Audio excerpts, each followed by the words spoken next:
So, hello, I'm Jeremy from Why Edify, and I thought just occasionally go live and share some of the things that I've been sharing on Why Edify and in my weekly newsletter.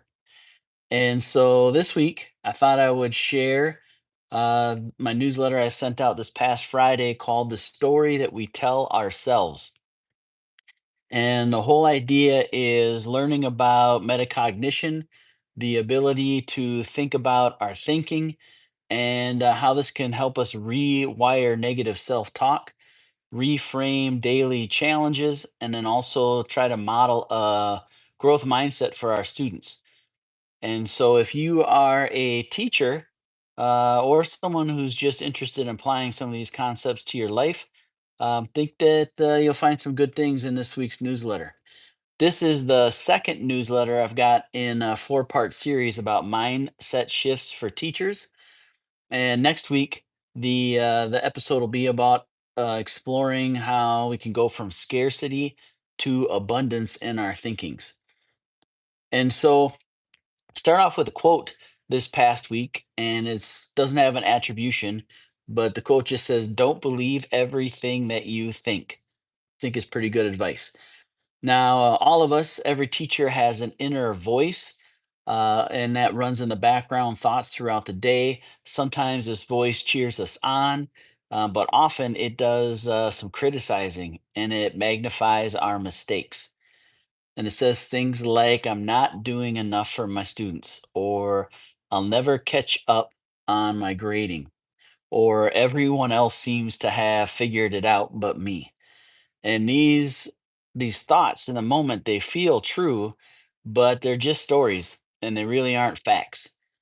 When we notice that these stories, they're just stories, we gain some power over them. This is the power of metacognition.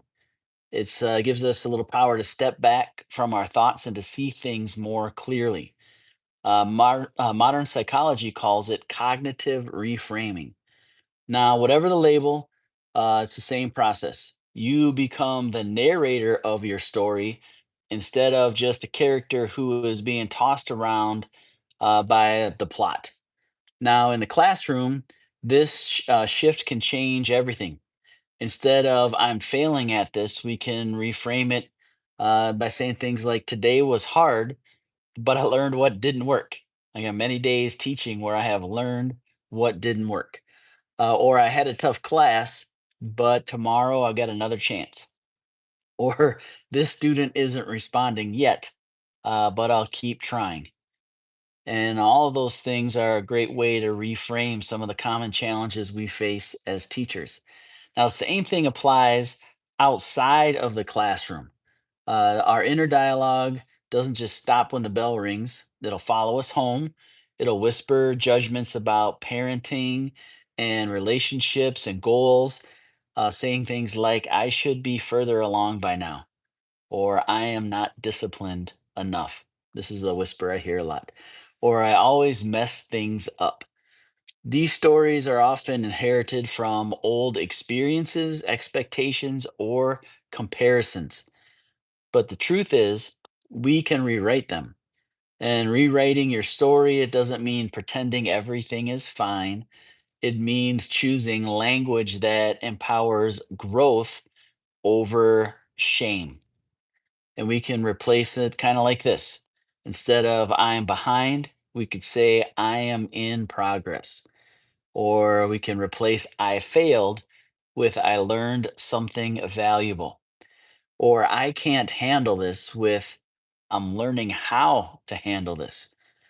Your inner voice is the tone setter for your entire life.